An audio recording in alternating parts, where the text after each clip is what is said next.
Today, we're going to crack open a text that's over 2,000 years old. But honestly, it feels like it could have been written this morning.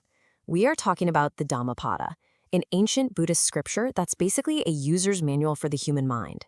It offers this incredibly clear, powerful guide to mastering our inner world, and you'll see its advice is just shockingly relevant. All right, let's dive right in. So, right from the very first verse, we get the absolute core of it all. This one powerful idea is the foundation for everything else we're going to explore. And it's a pretty radical concept, right? The idea that our reality, our whole experience of life, isn't just something that happens to us. Nope. It starts right here inside our own minds. Okay, so let's really dig into this core principle. The Dhammapada doesn't just say, hey, your thoughts are important. It goes way beyond that. It immediately shows us the direct cause and effect consequences of our thinking. Now this is fascinating. These are called the twin verses, and they lay out two starkly different outcomes. On one side, if you act from a negative or evil thought, pain follows. And just listen to that metaphor. Pain follows as the wheel follows the foot of the ox. You can feel how heavy and grinding and just inevitable that is. But on the other side, a pure thought brings happiness that follows like a shadow that never leaves. It's just there, effortless, constant. This is basically the foundation of modern cognitive behavioral therapy. Our thoughts directly create our feelings and actions. So the takeaway here is huge. Our thoughts are not just these passive little daydreams floating around in our heads. According to this text, a thought is the very first action we take. It's the seed that grows into our words, our deeds, and pretty much our entire reality. So in every single moment, we're choosing what kind of world we're going to build for ourselves. And that choice, that constant act of deciding which thoughts to run with, well, it brings us to a fundamental fork in the road. The Dhammapada presents this as two totally distinct paths, embodied by two types of people, the path of the fool and the path of the wise. Before we look at the text's answer, just think about that for a second.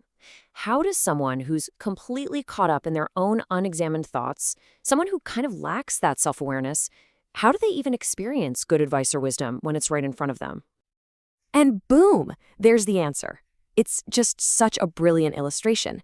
You could be surrounded by wisdom. You could literally spend your entire life sitting next to a wise person, but if you don't have the capacity to receive it, it's totally useless. The spoon is in the soup, but it has absolutely no idea what the soup tastes like. Proximity isn't enough. You gotta have perception. So let's break this down. The fool, they're tormented by attachments, constantly stressing about my sons, my wealth. They chase after superficial things and are ultimately fragile, overthrown like a weak tree in the wind. But the wise, they're completely different. They're proactive. They fashion themselves with the skill of a master carpenter. They value earnestness, and they're stable, unshaken, like a solid rock. The imagery just makes it so clear. One path is reactive and fragile, the other is intentional and strong. So let's get practical. Knowing the difference between the two paths is one thing, but how do we actually walk the path of the wise? Well, the Dhammapada teaches us to actively take on and tame the internal forces that lead us astray. It's an inner battle. And here are the main culprits. These are the big ones.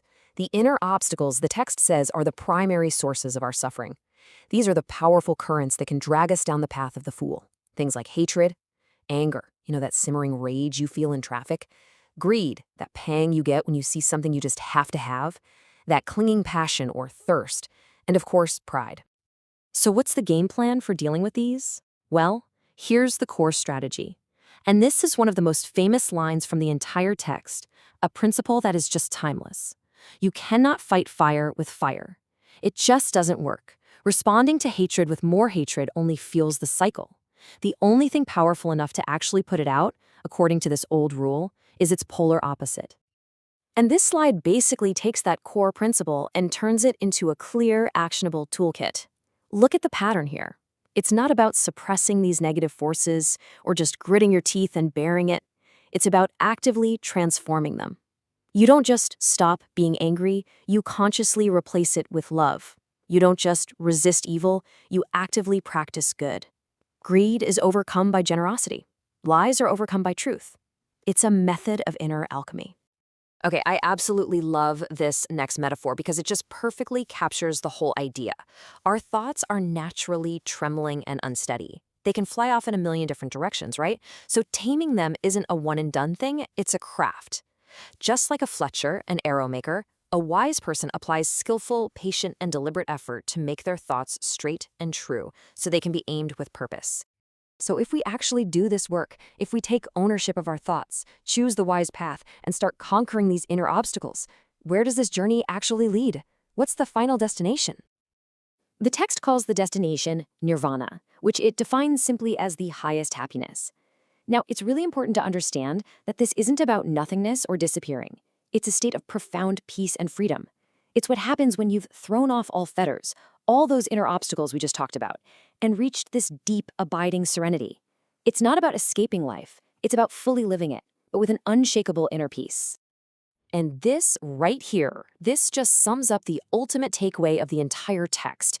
It completely flips our whole idea of what victory even means. Conquering armies, building empires, that's nothing compared to the challenge and the reward of conquering your own mind.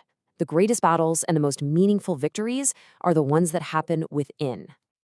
And so the Dhammapada leaves us right here with the power, the responsibility, and the potential for our own freedom placed squarely in our own hands. It says that you are the ultimate authority over your own mind. And it leaves us to reflect on a simple but profound question. If you are not the Lord of your own inner world, then who is?